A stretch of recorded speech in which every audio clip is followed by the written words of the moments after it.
I'm walking home and I wanted to take a wee moment to tell my story. Thanks so much for being here. I'm really feeling blessed. It's been an amazing couple of years building the brand and putting myself out there, and so if you're here, thanks for being here. I really appreciate it.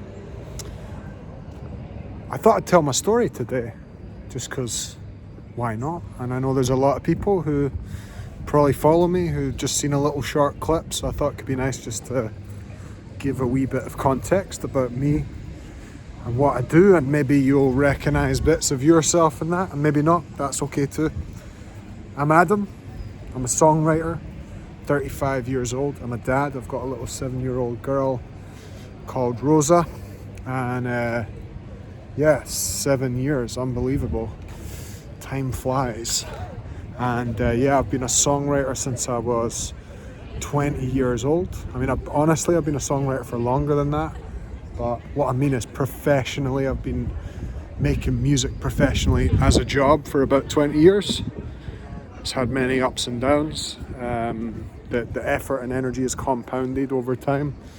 Things are going good now, which is a real blessing. I very much appreciate that. Stability wasn't always like that. I'm one of 8 kids. Grew up in a seaside town just outside of Edinburgh called Portobello. Huge family, always stuff going on, loads of us. Like I say, 4 brothers, 4 sisters. And looking back, honestly, I think just a lot of neurodivergence, undiagnosed, and that created a lot of issues in terms of behaviour and focus and, problems at school and problems regulating emotion and all those things within my family unit. And that caused a lot of problems for me in my young life.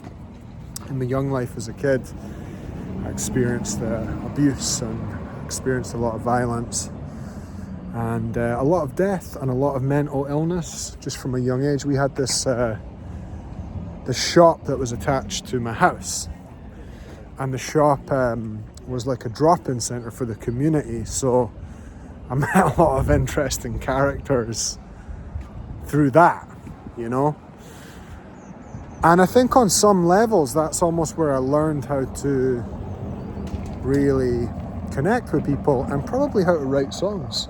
Honestly, it's probably where I got a little bit of the ability to turn emotions into a thing and the ability to kind of listen. And that's a lot of what songwriting's really about, in my opinion, is listening. So leaving home, I knew I wanted to get out. I knew I wanted to leave early doors. So when I was 15, I left home. I moved and I moved into my own flat for a time, but around that time everyone was partying. I started making rap music. We were hanging out in town, a big squad of us going about, and I was getting into trouble. I was going out, taking drugs, drinking, getting into fights and getting into bother, not really hanging out with great people. And I was struggling for quite a while. It was a really hard time. Lost a couple of mates, a couple of friends died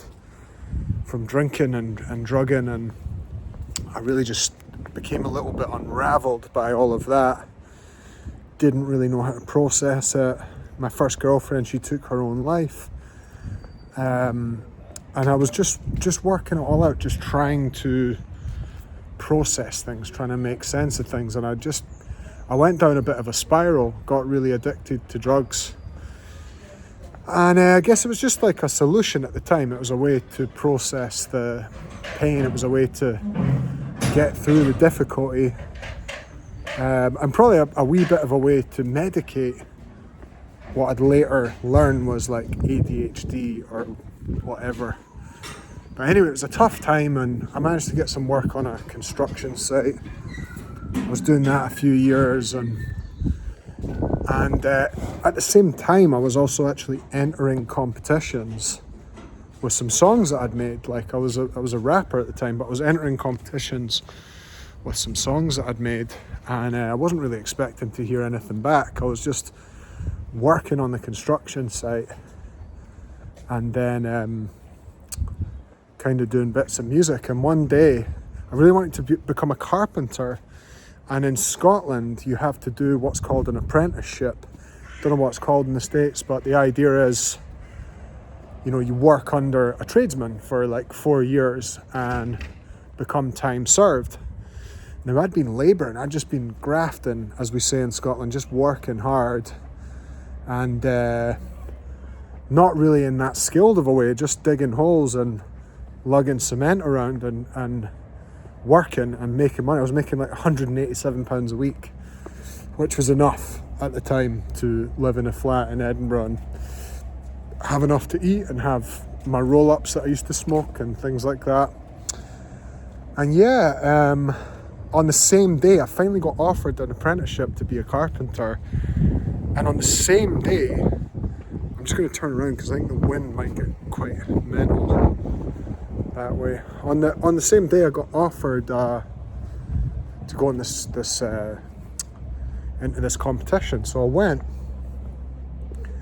and I ended up getting into the finals, and it kind of changed my life because I met people. Really, that was the main value of it. Like, I met folk who were living the life and doing it, and around the same time I got asked would I join a band, and the band was already doing pretty well in Scotland, like a Scottish folk band. So I joined, and we toured all over the world. But just around that time my dad got really sick with cancer, and it was a strange time because I was really going between, I'll just get out the wind there, I was just going between doing really big gigs and feeling successful and excited and all those things, but then also like losing my dad, and it was just a really aggressive form of cancer, and I just spiraled again. I just started drinking.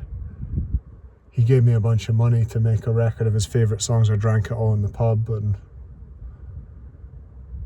I did what I could at the time with what I had. And he passed in June 2012, and I just was in a space, man. For a good while after that, I was really struggling to function.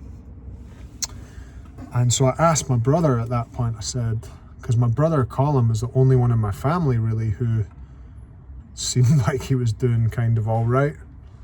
Like, he had a family, had some money, he had a job, and in my view, he was like the most successful person I knew.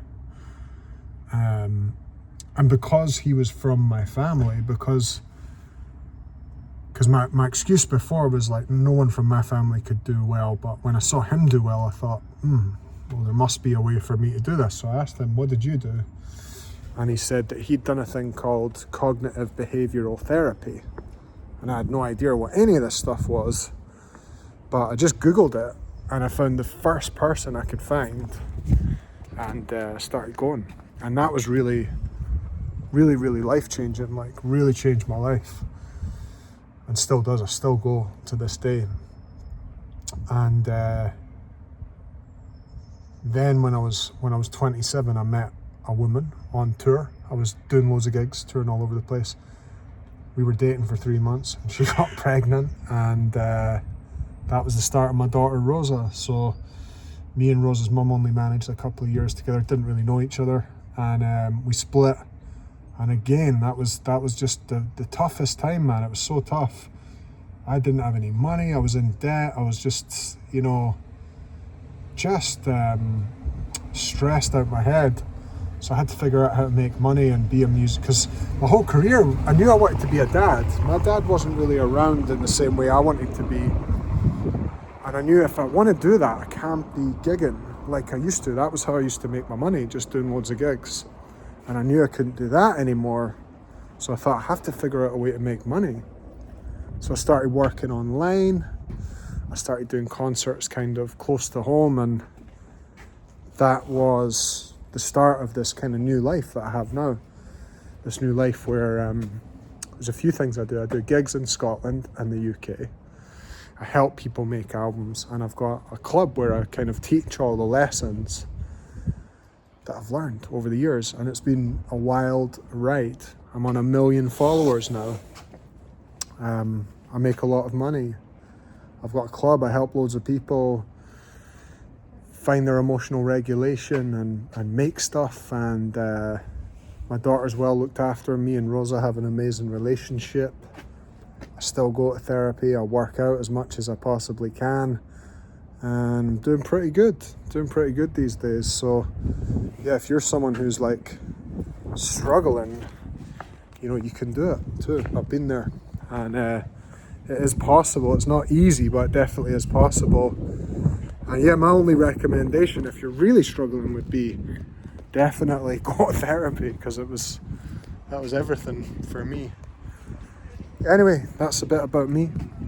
If there's anyone who wondered, I'm gonna go and chill, guys. I've had a big week. I've had a huge week just parenting Rosa. It's full on, man. Full on being a parent. It's good though. I love it. It's almost like one of those jobs where if you're doing it right, it's really full on. So I'm gonna go rest. I'm gonna chill. I'm gonna have a bath. Hope you guys are having a beautiful day. I'll talk to you soon.